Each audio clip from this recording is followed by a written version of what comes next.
Hello and welcome. This tutorial will walk you through how to complete work requests in Archibus.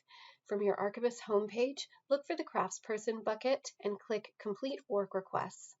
The top left panel of your screen will display all work requests that have been assigned to you as a craftsperson. This list is sorted oldest to newest, so your oldest work request will be at the top, and as you scroll down, you'll see your newer work requests appear. The building code is the first column showing so that you can easily find the work request that you are working on based on which building it was for. However, the work request code is also showing here if you would rather search for the request that way.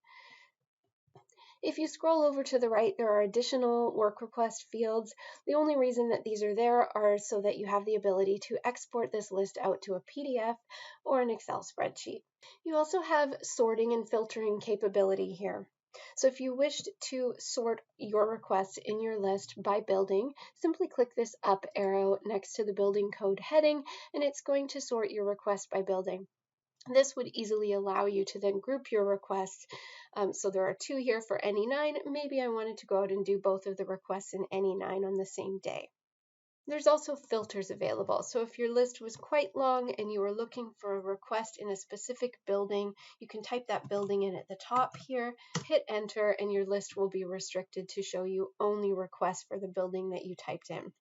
To clear that filter, simply highlight it and click delete or backspace and then enter, and your entire list will appear again. Now, to complete one of these requests, I simply click on the work request that I wish to complete. Now the work request details will appear in the top right panel of my screen. So this shows me everything that the requester has submitted with this ticket, as well as a couple additional fields like vendor ID, for example. So if your supervisor has assigned this request to an external contractor as well as you would see the vendor ID populated here. Another thing that has been added is the equipment code field. This allows you to enter the asset tag number of a piece of equipment if you're working on a specific piece of equipment here. And if you do that, and by entering the Z or the Y number, that allows us to build history of work performed on specific pieces of equipment. One caveat to mention is that when you enter the Z or the Y number here, make sure to omit the dash. The database does not actually save the dashes, so if I were to enter Z-90230 and click save, it's going to say that this equipment code does not exist. So please ensure that you omit the dash when you enter the equipment code here. Now you'll see the document fields, and one of them has a document loaded into it. That means that the requester has submitted a document with their work request. To view the document, click the Show Document button, and then you'll see the lovely photo of the bear here. Click Close to exit.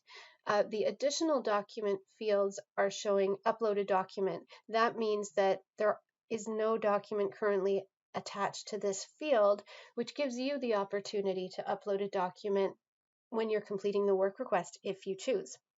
So maybe you wanted to take a picture of a completed job and attach it to this work request, either for your own reference or for the requester to log into the system and view that file. So you can certainly do that if you wish. You can just click Check in New Document and then choose File, and then you browse to the location on your computer where you've saved that photo, click Open, and then OK. And that image will now be attached to this work request. So to actually complete this request, I have to click my name in the Craftsperson Assignments section, and then you'll see the completion information appear in the bottom right panel. So to complete a work request, you enter the actual hours it took you to complete the work, the date started, and the date finished. This may be the same day. It may not be the same day. We'll say, I did this work today. And then in the Notes to Requester field, this is where you enter your iCare information. So these notes are emailed to the requester when this request is completed. If you scroll down a little bit, you'll see a cheat sheet of what to enter in each of these sections. So I'll scroll back up. Just enter test for this example.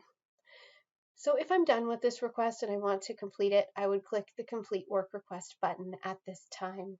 If, for example, I ordered a part and I wanted to just save some notes that I had for myself against this request but not actually completed at this time, I can simply click Save. It will remain in my list and I can come back and complete it at a later date. For now, we'll say that this request is completed and hit Complete Work Request. So that's it. That's the whole process of completing a work request. I hope you enjoyed this tutorial. Thank you for watching.